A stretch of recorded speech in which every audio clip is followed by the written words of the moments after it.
Everybody, it's Safi and Marco, Dish Out on the Movies. And today we are going to review the latest, and I think it's the last, Slappy book by R.L. Stine. Sorry. It came out this month, about earlier this month. And we both read it. And on Hoopla, our site, audiobook site, that's associated with our library. And R.L. Stine's written several books. I don't know how many. Maybe Marco knows the exact number of Slappy books. And this is supposed to be the final one. And so that's what we're reviewing today. I didn't put down the number of pages. I guess I should have done that. But doing an audio book, I usually do that on my listings when I list books. But it would be different anyway because it's an audio book. So it's about the size of pages that usually run in any regular Goosebumps book. And I don't know what it's directed towards, the kids in the story, or mainly there's one kid, but there's a few others, but there's really, there's no siblings that I guess there is, but they don't really factor in it at all, but it seems like it's, I don't know, like they're 10, 11, 12, but it's, I don't know, it's just, that's really hard now. It's like, it used to be a little bit younger, but I think it's supposed to be like 10 or 11 or 12, but I don't know, maybe Marco has a better feel for that. And anyway, I still have my cough, so I apologize. And we also will put, and I don't know if we already talked about this, but I'll just repeat it again. We have read, I think 5 of the Slappy books. I just had it here, and I ranked this one as 3rd. So now you know that ahead of time. I think Marco... They clicked off, Safi. I think Marco... What? They clicked off. Who? The people watching. They were like, God, what the hell? This is a review? Okay, go ahead, Marco. So, this book is bad. The main thing that I would have to say is that after reading it, I was like, what is there that's good about this book? That's a good question to ask. And I couldn't think of a single thing. So, that's kind of a fail. Safi? Safi? Yes? I'm Safi? drinking my drink, so I try not to cough Safi? all over the place. Safi? The problem with this book was the premises of the book is the kid moves to a new school district, and I guess he was in a smaller school district. He still communicates with his best friend, who's a girl, and she's not his girlfriend. She's just his girl friend, because everyone in Goosebumps is gay. Yeah, right. So they call each other every night, and anyway, they talk about what show? I don't know. They talk about fucking I don't know what's some show that like a woman would watch, like Marco, some really bad show. Don't do that. Like, no. Okay, let's just continue. I don't know what Marco's doing. They talk about Riverdale. Every night. Well, they talk about his old school, what's going on there, and then he starts. He gets into his new school. It's like a private prep school or something. And what makes this school, well, to me, it's unique, but apparently it's not unique. And compared to his old school, it's completely different in that they have a monster in the basement. And this is not unusual. Every big school, or school of this size, I guess, has a monster in the basement. But they're not all the same. They're all different. And I'm not even sure how to describe this, but he comes out with some kind of weird description, and it's really the other one that he comes across that comes up in the story later. It's a lot easier to describe because it actually resembles something that you see in real life.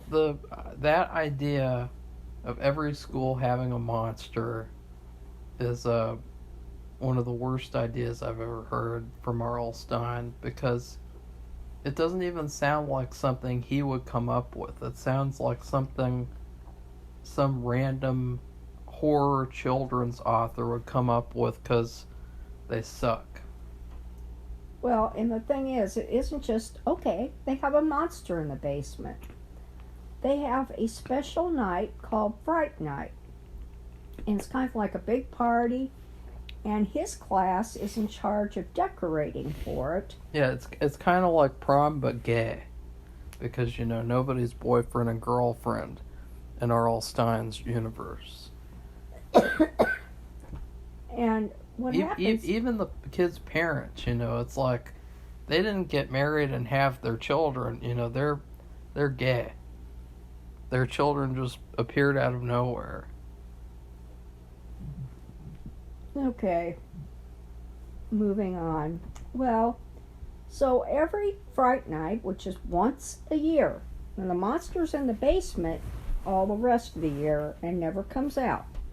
But just this one night, they have this Fright Night. They decorate the gym. It's like a prom or some kind of school dance. And it is a dance, actually. They bring the monster up from the basement, and they have to have a date for the monster.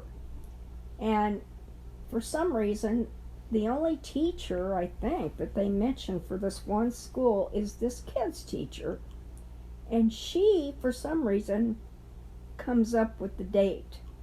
And which I don't think is fair. If there's other classes in the school, which I assume there are, but they don't really talk about them. And it's the person with the lowest test score, or quiz score, I should say. And so now, but then also there's a possibility that this kid who's new will be the monster's date because he's new.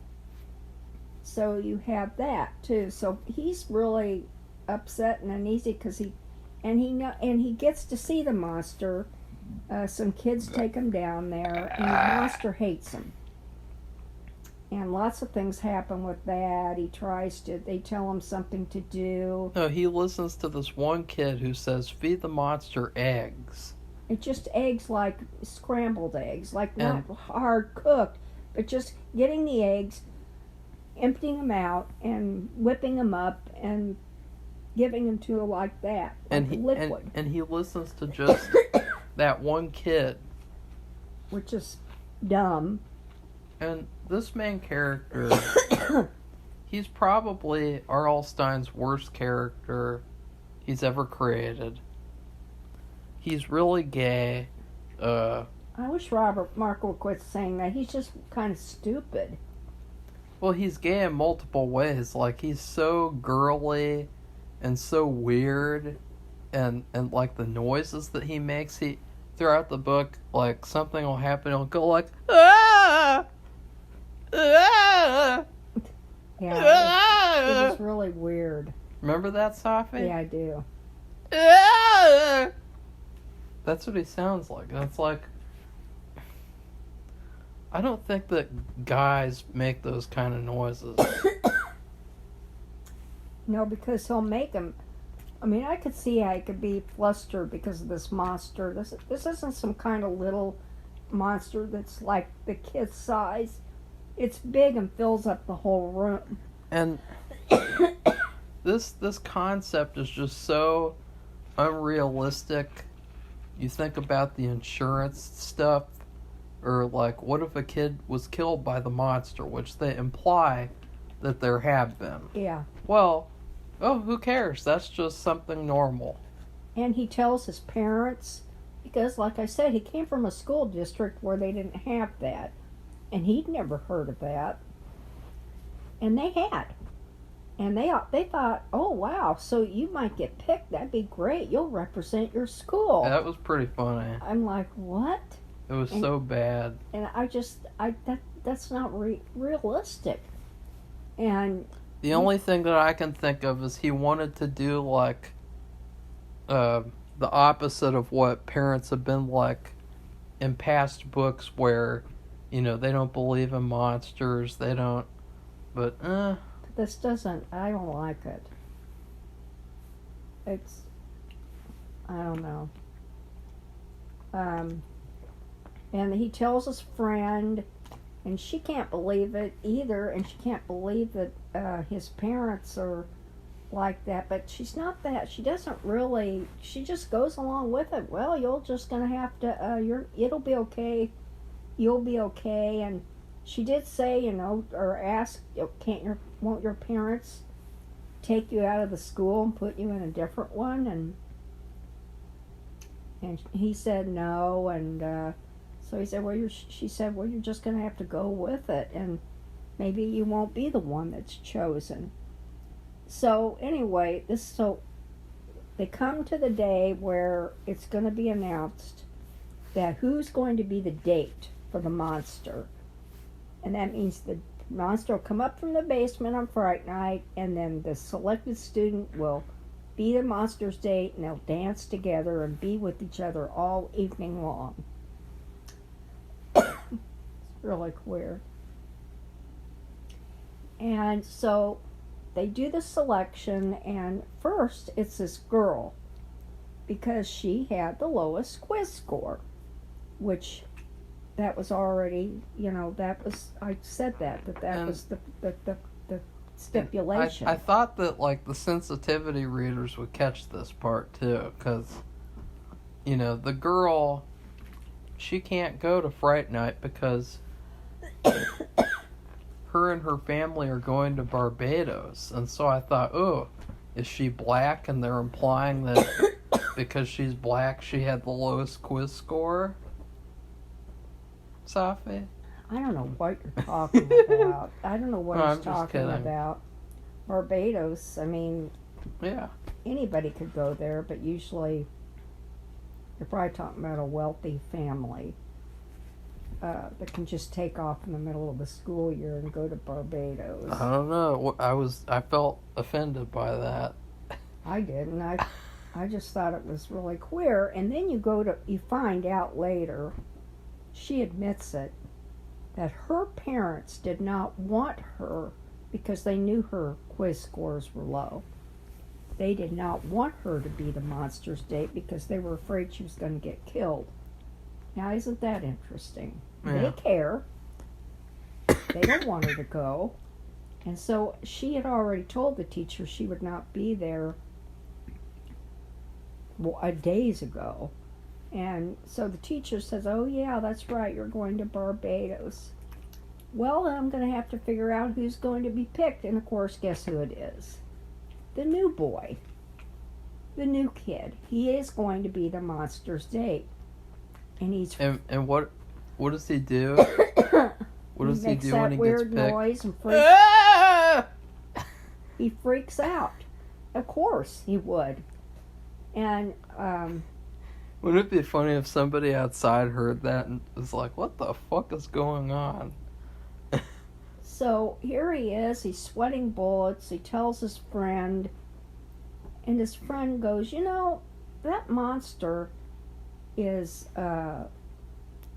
in that basement all by himself all year long. And wouldn't it be nice if there was like another monster that he could be with on Fright night instead of you? Or something like that. Not really that detailed, but she said, wouldn't it be nice if he had a friend? And then he thought further and heard there was another school close by, and they had a monster too. In the basement, of course, and they do the same thing. They have a party night, and the monster comes upstairs, and they do all the same thing. I'm sorry. And then the friend, the girl friend, she has her parents take her to him because she's worried, and her parents are like, okay. They're not even worried either. They're just like, who cares? Fuck them. And they take her there to see him, all the way there.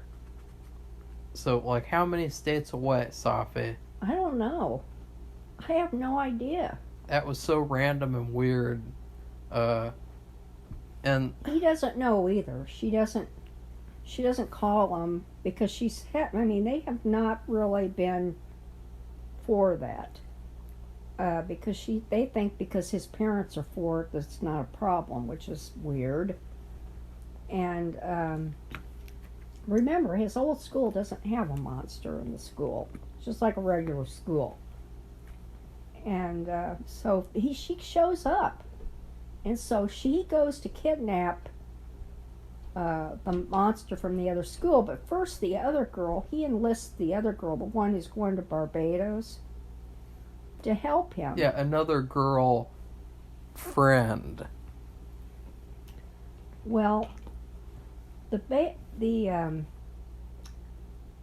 monster, they get, first of all, the guard at the school, this is another weird thing, was just a mannequin.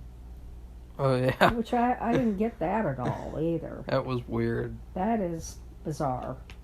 And you just think of, the school nowadays, and let's say they have metal detectors or whatever. You have a mannequin there at the metal detector. I don't know, but in any school, whether it had a metal detector or not, would you have a mannequin at the door? Well, I think that it was really weird. I think it's smart because if there's a school shooter who just happens to have a phobia of mannequins, a lot of kids won't get killed that day. Right? I don't know. That's bizarre too. But anyway, God.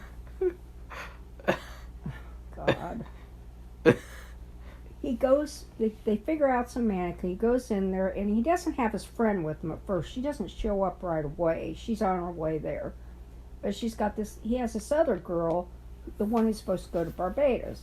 They go in there, and they go downstairs, and the monster is a big stingray, a giant stingray, which I think is the kind of fish, has that big, it's like a plate, with a little skinny little tail, and has a little horn in the middle of its chest, and that's how come the crocodile guy from Australia was killed, because he got stabbed with it. He got gored with it. And a rumor has it at this school, a lot of kids on Friight night get raped by the stingray monster. No, that is not.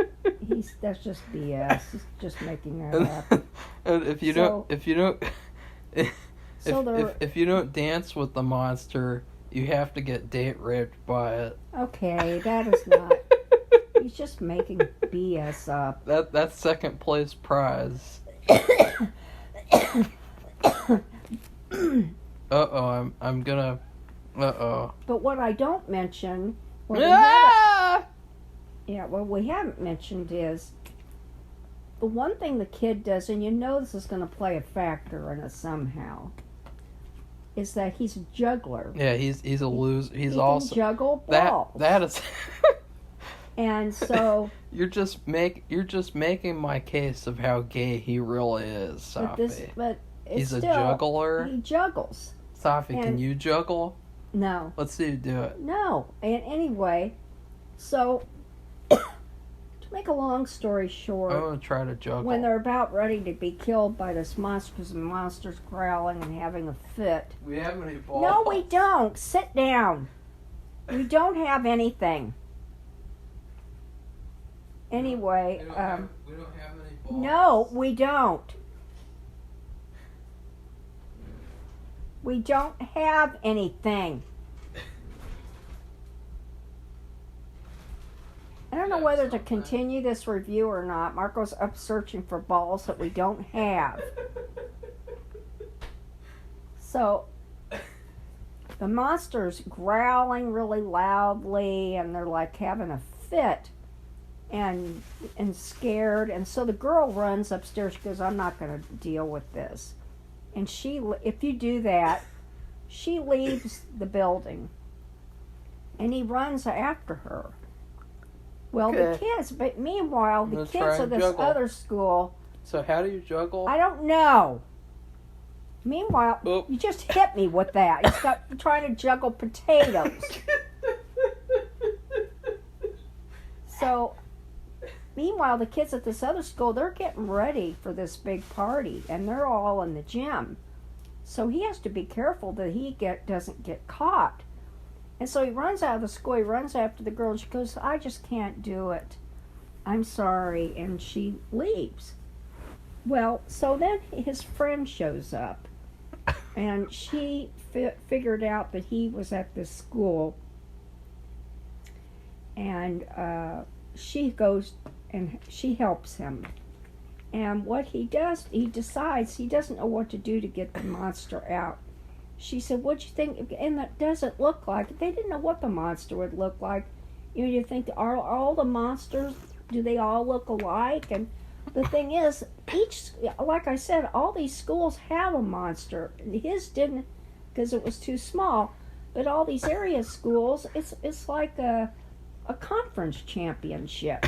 All the monsters get together and they have a contest, and there's a one that's gets to be the champion or something. I don't know. It's really weird.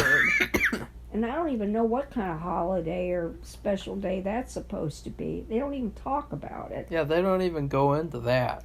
So, but that's what's been established. Number one, it's pretty bizarre that the schools who are supposed to care about children, well, not really, but care about the monster.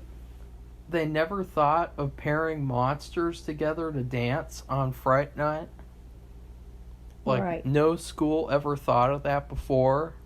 Which is really weird, too. And so what he decides to do, because the monster it's a stingray. It doesn't have any arms or a hand. He can't just take it out of the building. So he starts juggling. It's the last thing he can think of, because he's so scared and nervous, and and also the girl, it grabs the girl, his friend who's come to visit him. And so he quickly juggles. He's trying to distract her and let her go. And he does. The monster loves the juggling. He loves seeing the balls. So they actually go upstairs. They take the monster, lead the monster out of the building. He's juggling the entire time, which is pretty good, considering you go up and down a basement and you're juggling. I mean, really? That would be something. And I'm not kidding when I say the whole second half of the book is spent with this other monster getting it to Friight night. Right. Like, it's so... like, you'd think, we're going to spend the book with the monster. No, we're going to spend the book with... another school's monster. Monster B.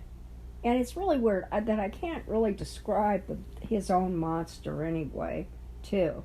That this one looks like a stingray. So if people know what a stingray is, at least they can envision it. So anyway, the monster's outside now, and they lose track of it. and it gets attracted to a nearby bowling alley, which has a huge sign with a bowling ball, I guess striking pins or something. Yeah, so this monster really likes balls. He does, and he just stands there and stares at it. And all these people are going, oh my God, that's such and such. They know what school has this monster. All these people. It's public knowledge. It's really weird. Yeah, people know that a child could be hurt one day a year for the sake of a monster getting to dance. So they find out because he remembers the bowling alley sign. He's seen it, which I think that would be really neat to have a sign like that. I wish our bowling alley had something like that. That sounds really cool. Yeah, they don't have any balls. Well, they don't have any. It's a really special sign, and like that. It's just a regular sign. It's not anything special. So anyway, so they have to get so he starts juggling again. The monster follows them. Where do they go? Can they go to his school now and take the monster? No. No, and this is where it got really bad. I mean, it was already really bad, but this is where it got really, really bad. They take the monster home. Yeah, and they hide it in the basement. And it's a monster, so it's huge. But they have such a big basement, which really, a really tall ceilinged basement, like a school would have. Really? And it's a stingray, and they have to go downstairs, in a house. I mean, come on. So, but they lead the monster and down the steps, and it goes behind the furnace because that's what it does. What they do in their schools, they go sleep behind the furnace or something. They seem to think. They seem to suggest that happens at all the schools. That's what they do. So anyway, a little glitch happens when they're making some food and they run out of something, flour or whatever, and there's a cabinet down in the basement. And the father goes down there, and kid's having a fit. And keep in mind too, they're searching for this monster because, it's school property. And he's been kidnapped. Yeah. And but the father goes down there, and he gets all mad because the cupboard door is open. I don't know if that was implying that the monster rifled through the cupboard, or somebody had just left the cupboard door open. And he was having a fit, but everything was fine. He never saw the monster, and the monster never came out. I guess it was asleep behind. Yeah, the main character never came out either. Yeah, so but we all know. Oh God. So they end up the next day. Now they have to wait until the evening, I guess. And they bring the monster, and he makes a big showing. And his friend comes too, and he's juggling the whole way. Remember, he has to juggle in front of the monster to get it to do anything. Yeah, so he juggles like 20 minutes straight. Which really, that's, hard. And he... That's what I'm saying. He really, really just demonstrates how weird he is as a character. Like, it's so unrealistic. It's so convenient for the plot. It's ridiculous. Yeah, so they go to the school. It's the Friight night party started, and the kid parades the monster in. And they're having a fit because they're saying, my God, how did you get the monster from this other school? And so they all know what school it's from and everything. And so he said, I brought this monster, so it's going to be the date for our monster, not me. it'll be a better thing. And everybody was really in agreement with that. And you wonder, are they going to get along, or is there going to be a problem? That's another thing. It's like, it's just so convenient that the monsters end up getting along. And that, like, there's nothing, like, you think about how realistic is that? Yeah, because they're two totally different types of monsters. Like I said, I can't really describe the one in this kid's school. But it's like R.L. Stine was running out of time, because keep in mind, this book is 3 hours long, plus. And it's like, oh, I can't go any further with this story, but it probably should, because it would be realistic. Well, it's also, I think they have a word count, and he's restricted by the number of words in the book. It could only, because it's a children's book too. Did we even mention that, like, the main kid is so gay that his name is Kelly? I don't think I knew somebody in grade school named Kelly, the guy. I don't see the problem with that. So he wasn't gay? No. How do you know? That was grade school. I don't know. I don't know for sure, but I never. That was the last thing I could think of.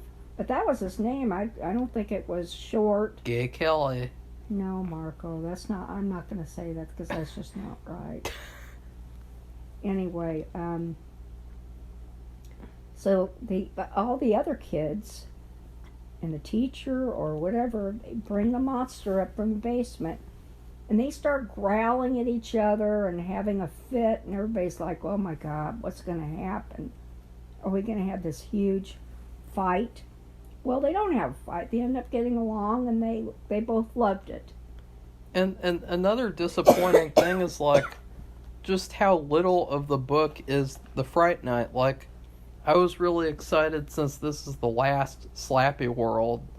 I was excited for, like, an extended party sequence where, like, it would be really fun. There'd be a lot of weird things happen. I don't know, like, the party lasts for, like, 2 seconds. Yeah, they don't talk about it at all, except they had a great time and everybody cheered for the kid. It's like, if it was a movie, you could say, like, oh, maybe they didn't have the budget to do that whole party sequence, but this is a book. Well, like I said, I think he was constrained by a word count, a limited word count.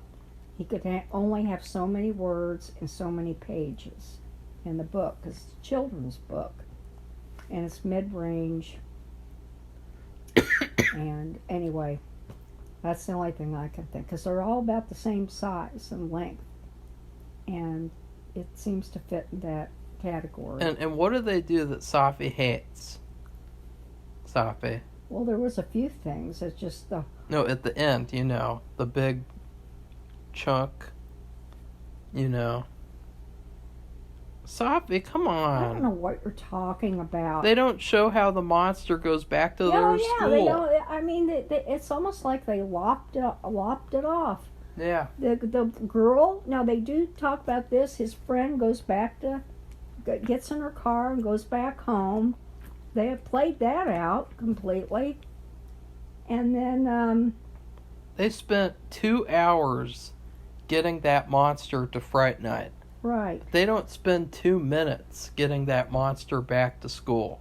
Yeah, and what would the other school, what were they going to say? Yeah. They could have had him arrested or something, because they had a Friight Night too, and they had no monster for their Friight Night. Well, maybe they were glad, because then nobody would get hurt. But, they just completely lopped that off, and you're just made to wonder. It sounds like everything was going to go okay, and then in the end they had this little thing. Now I think they could have just let this off. The teacher says, I'm so proud of you that I've decided to let you be in charge of this other night that's coming up, which sounds like it's another like supernatural thing. Oh yeah. Where he has to come up another monster, or I'm not really sure, but Yeah. it sounded just as dangerous. And she said, "You did so well with this challenge. I'm going to have you put in charge of this other thing that we have." And what does he do? Ah! Yeah. And so that's the end. Instead of, they could have chopped all that off and put what happens with the monster, at least something. They had nothing to get it back to the other school. Like, they came and got it and everybody was happy. The monster sleep in the gym during the night. Would they have enough room for 2 monsters in the basement to sleep there? I mean, that's what I'm saying. There's a lot of things, I mean, if you really think about it. But they just chop it off like We also whatever. didn't mention how the kid on Fright Night gets to wear a meat suit. Oh yeah, that was another thing. Why was that? Because just to So make that the monster happy? could eat that instead of eating the kid. Oh yeah.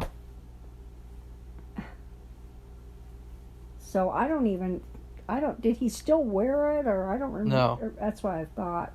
He ended up not wearing it. But yeah, they were going to give him a suit that had been made out of fresh meat. So the monster could tear it off of him and eat that, not him.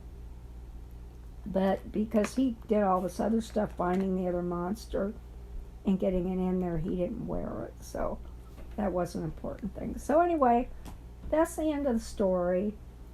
And I don't think it was as bad as the last one we read, which was Haunting with the Stars. No, last one was Night of the Squawker. Oh yeah, and then the one before that was Haunting with the Stars. Yeah, it wasn't as bad as that, but it was pretty bad. That one was bad. That one was the worst. And the Squawker one was Okay. It was okay. It was really more of a kind of a typical Goosebumps story, so you could kind of add that to the collection, of the old kind of Goosebumps stories. Letter grade? I give it a D minus. Well, I guess I'll give it a D plus.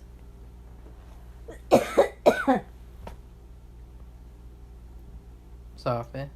I guess just give it a D. I did put it in 3rd place, but I mean that Haunting with the Stars was so bad. Yeah. And I think there were 5 books. So I just felt like R.L. Stine phoned it in. Like, I don't know about phoning it in. he did. Maybe. Like, this was supposed to be the Slappyworld finale. Here it is. This did not feel like a finale. It felt like a shit-nally.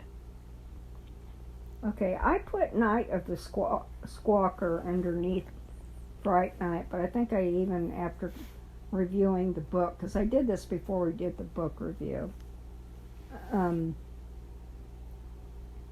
think I would put Fright Night at 4th, and then Haunting with the Stars would be 5th. Now, he has written more than 5 Slappy books. We just have not read the other ones and reviewed them, or Marco may have read some of the others, but we have not both read and reviewed the other ones. This wasn't terrible. It just was pretty bad. Like, as I said, there's nothing to like. It feels like it's babyish, it's childish. I don't know who these books are for. Yeah, that's what I had trouble with too. I can't even see an 11-year-old reading this book at all. I don't think I can see a 10-year-old read it either. Maybe, but I think 11, no. And I just wish that he would go back to writing real Goosebumps books. Well, like he originally did when my other boy first read them. The very first ones, like The Haunted Mask and the one, his favorite one with the Welcome to Dead House. Yeah, because Goosebumps is really going downhill now. Yeah. So that's the way it is. And what's coming up this week? Well, we will be doing, of course, I think episode 8 of MasterChef. And then also the new, the next season of the Tony Hillerman series, which is Navajo, takes place on the Navajo reservation, and it's based on his and his daughter's books, Ann Hillerman and Tony Hillerman. That's coming up this week too. So we will be watching both of those shows and reviewing them. So if you're interested in that, don't forget to watch them and watch our videos, and be sure to subscribe to our channel. And also, if you like this video, give it a thumbs up. So goodbye, everybody. Bye.